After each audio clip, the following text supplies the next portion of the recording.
Things again. We got interrupted The during Matrix. our live, so we have Angel's work to get it back on, and we're up and running, and we're still in 1 Samuel, We're such technicians.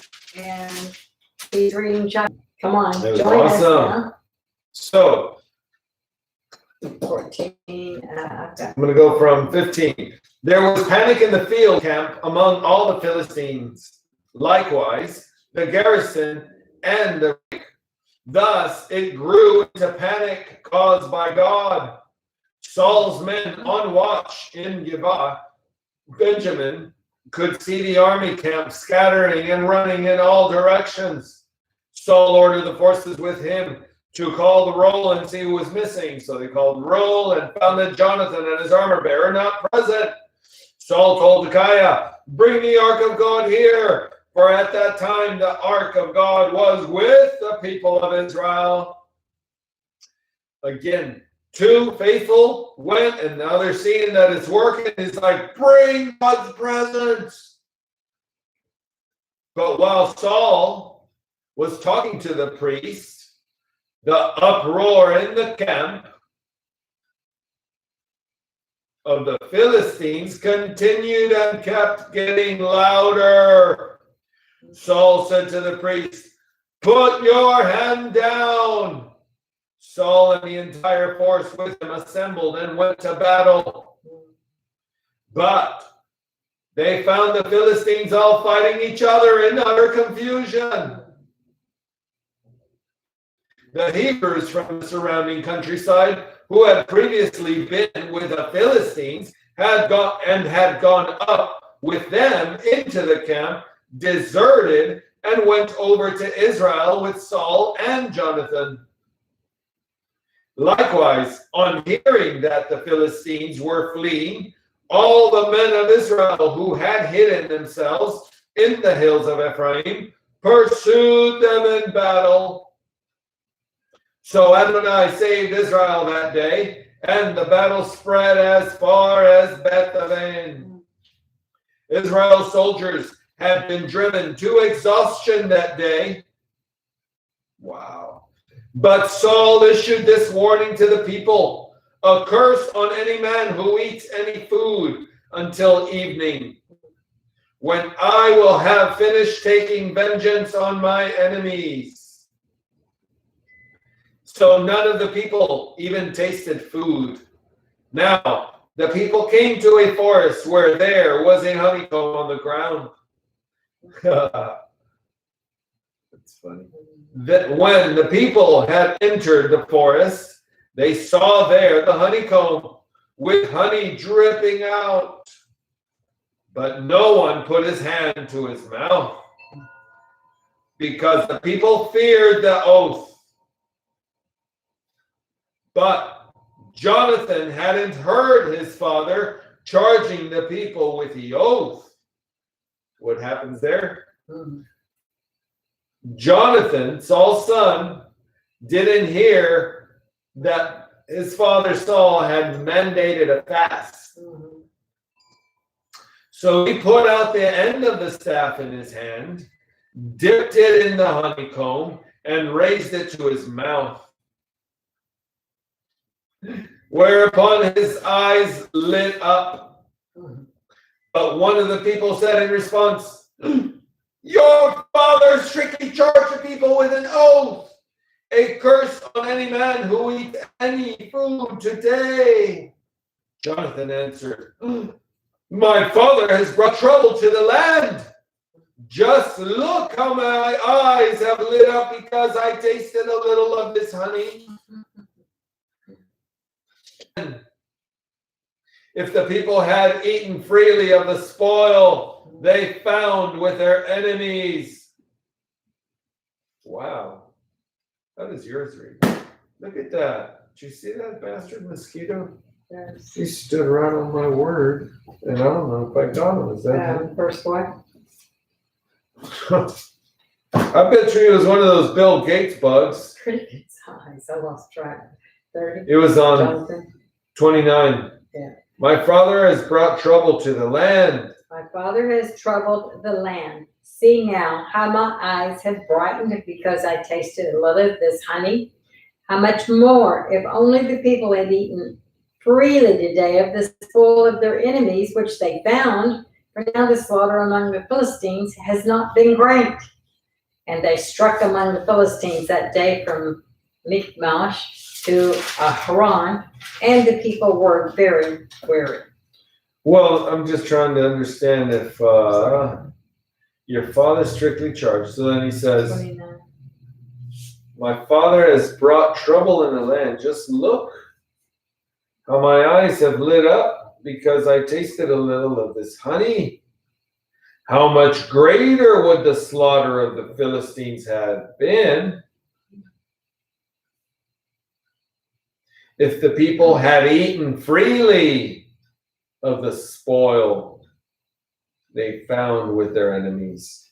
Oh, so Saul's son, Jonathan, remember, Saul called a curse on anybody who'd eat. But Saul had already taken something by his own choice and God not anointed him. So he presumed he had authority. Jonathan himself is realizing that he's saying, wow, if he would have let them eat, we probably would have killed them all.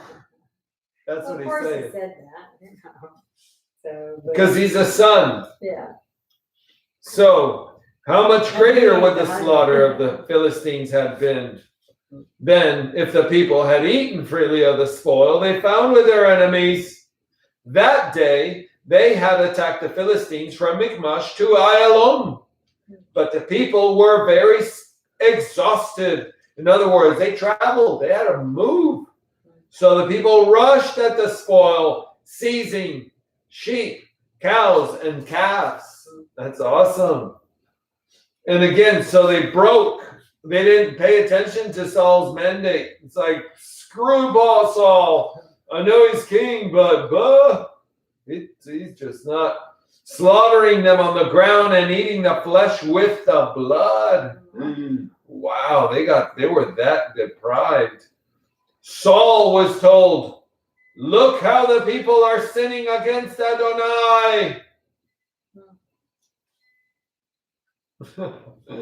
Eating with the blood. He said, you have not kept faith. Roll a big stone to me immediately. Now Saul said, go around among the people and tell them, each of you is to bring his cow and his sheep and slaughter them here, then eat. Don't sin against Adonai by eating with the blood. So each person brought his animal with him that evening and killed it there. Saul erected an altar to Adonai. It was the first altar that he erected to Adonai. Saul said, so we're at 14. What was 33? Saul was told, look how the people are sinning against Adonai, eating with blood. How's that for a 33? And he said, you have acted treacherously. Yeah. Roll a great stone to me today. In other words, make a monument here because this is just too carnivorous, you Slavs. And again, think about it. These are still the soldiers, all right? There is no spirit in them. They're just raged. Because it was just that fire of the Lord that was put in them to what? To kill, to devour. And it somehow was just driven by their own. Anyway, Saul said, let's go after the Philistines by night. We'll plunder them until dawn. We won't leave one of them alive. They answered, do whatever seems good to you. But the priest said, let's approach God here. Wow. Do whatever seems good to you. But the priest said, let's approach God here. Saul consulted God, should I go down in pursuit of the Philistines? Will you hand them over to Israel? But he didn't answer him that day. Saul said, come here, all you heads of the people. Think carefully. Who has committed this sin today? For Adonai, Israel's deliverer, lives. Even if it proves to be Jonathan. I'm sorry. What did I do? Think carefully who has committed this sin today. For as Adonai, Israel's deliverer, lives, even if it proves to be Jonathan, my son, he must be put to death. But no one among all the people answered him. They didn't snitch on Jonathan. Then he said to all Israel, you be on one side, and I and Jonathan, my son, will be on the other side. The people replied to Saul, do what seems good to you. Saul said to Adonai, the God of Israel, who is right? Jonathan and Saul were chosen by lot, and the people went free. Saul said, cast lots between me and Jonathan, my son. Jonathan was chosen. Then Saul said to Jonathan, tell me what you did. Jonathan told him, yes, I tasted a little honey with the end of the staff in my hand. Here, I am ready to die, Saul said. I'm sorry. That was his son, Jonathan. Wow, I'm getting a lot of this. Saul said, may God do the same to me, and more also if you are not put to death, Jonathan. Wow. But the people said to Saul, must Jonathan die? Who has accomplished this great deliverance in Israel? Heaven forbid, as Adonai lives, not one hair of his head will fall to the ground, because he worked with God today. The people protected Jonathan. In this way, the people rescued Jonathan so that he didn't die. 46. Then Saul stopped pursuing the Philistines, and the Philistines returned to their own territory. Wow, this is a profound chapter. So Saul took over the rulership of Israel. He fought against all his enemies on every side, against Moab, the people of Ammon, Edom, the kings of Toba, and the Philistines. No matter which way he turned, he defeated them. He demonstrated his strength by attacking Amalek, and he saved Israel from the power of those who were plundering them. Wow. See, the Lord uses whom he will use. Yes. The sons of Saul were Jonathan, Yishvi, and Malchishua, while the names of his two daughters were these. The name of the older, Merab, and of the younger, Michal. Saul's wife was named Achinoam, the daughter of Achimaas. The commander of his army was named Abner, the son of Ner, Saul's uncle. The one that sent him. Kish was the father of Saul, yep. And Ner, the father of Abner, was the son of Abiel. As long as Saul lived, there was bitter war against the Philistines. Whenever Saul saw any strong or courageous man, He recruited him into his service. And that's what we're doing now. And we're altering them by transhumanism. Con ustedes, Alarma TV. Anyway, where did my phone go? I think it fell. Here it goes. Buenas noches. Oh. Maybe it went out. No, it's still on. It's on. Yep, It's probably the wind. move forward. Yep. Probably the wind. Boo. No. Oh, boy. Nope. All right, keep going. 15. Chapter 15. Then Samuel said Go to forth Saul, The Lord sent me to anoint you as king over his people, over Israel. Now therefore listen to the words of the Lord. Thus says the Lord of hosts, I will punish Amalek for what he did to Israel, how he set himself against him on the way while he was coming up from Egypt. Now go and strike Amalek and utterly destroy all that he has, and do not spare him, but put to death both man, woman, child, infant, ox, sheep, camel, and donkey. Awesome. You did that great, baby. Good job. Then Saul summoned the people and numbered them in Telamon, 200,000 foot soldiers and 10,000 men of Judah. And Saul came to the city of Amalek and set an ambush in the valley. And Saul said to the Canaanites, depart, go down from among the Amalekites, lest I destroy you with them, for you showed kindness to all the sons of Israel when they came up from Egypt. So the Canaanites departed from among the Amalekites. So Saul defeated the Amalekites from Hayom, as you go to Shur, which is east of Egypt. And he captured Agag, the king of Amalek, alive, and utterly destroyed all the people with the edge of the sword. But Saul and the people spared Agag and the best of the sheep, the oxen, fatlings, the lambs, and all that was good, and were not willing to destroy them utterly, but everything despised and worthless that they utterly destroyed.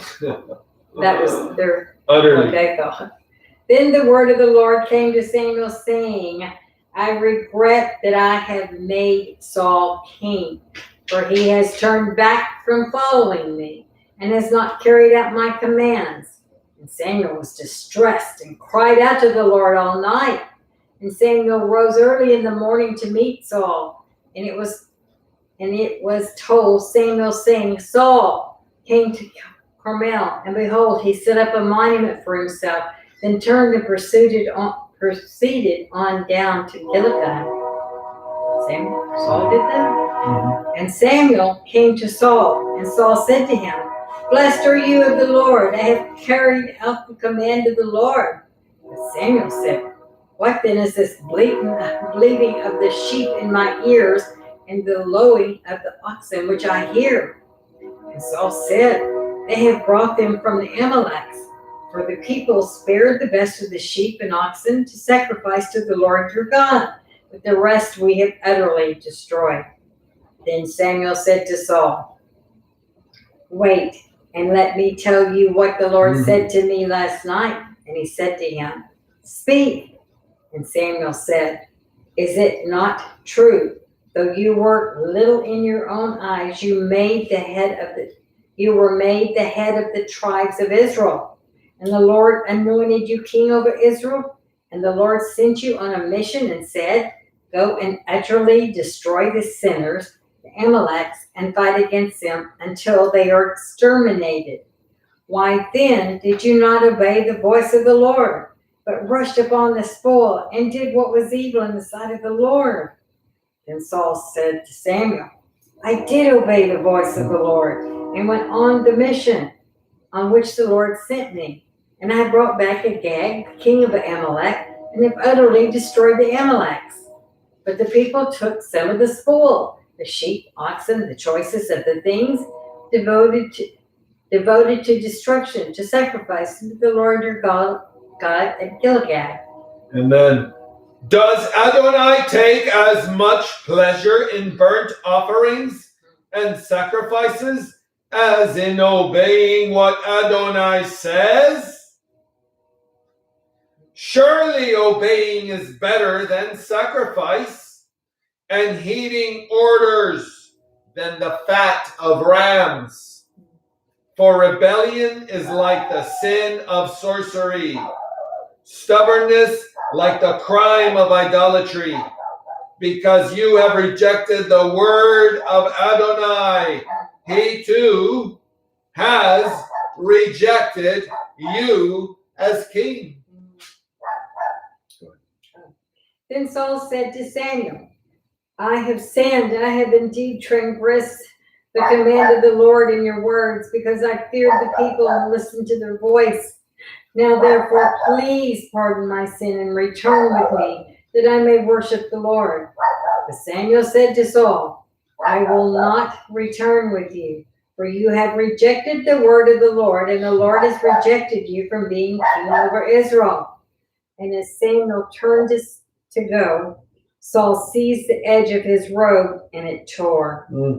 So Samuel said to him, the Lord has torn the kingdom of Israel from you today, and has given it to your neighbor, who is better than you. Oh, And also to a fellow countryman of yours who is better than you. That is atrocious to hear from someone. I cannot imagine what that sounds like from a prophet. Samuel said to him, the Lord has torn the kingdom of Israel from you today, and has given it to your neighbor, who is better than you. And also the glory of Israel will not lie or change his mind, for he is not a man that he should change his mind. Then he said, I have sinned, but please honor me now before the elders of my people and before Israel, and go back with me, that I may worship the Lord your God. So Samuel went back following Saul, and Saul worshiped the Lord. So Samuel gave in. Then Samuel said, bring me Agag, the king of the Amalekites. And Agag came to him cheerfully. And Agag said, surely Kill him. surely the bitterness of death is past. And Samuel said, as your sword has made women childless, so shall your mother be childless among women. And Samuel hewed Agag to pieces before the Lord at Gilead. Then Samuel went to Ramah, but Saul went up to his house at Gilead of Saul. And Samuel did not see Saul again until the day of his death. For Samuel grieved over Saul, and the Lord regretted that he had made Saul king over Israel. That is amazingly profound. So Samuel. I'm not even going to open up any death. worms Okay. or cans. I'm just going to say I got to go to Spanish because that was profound. Yes, very well. Nice chapters. We're learning, we're remembering, right? Oh, to his glory. Blessings. Thanks for joining in. Yes, bendiciones. Life on stage. Vamos a español. I don't even know what time it is, but it's later than earlier. Outside, it's 8:15. Thank you for joining in. Hallelujah. Jesus Amen. Señor. Always and forever.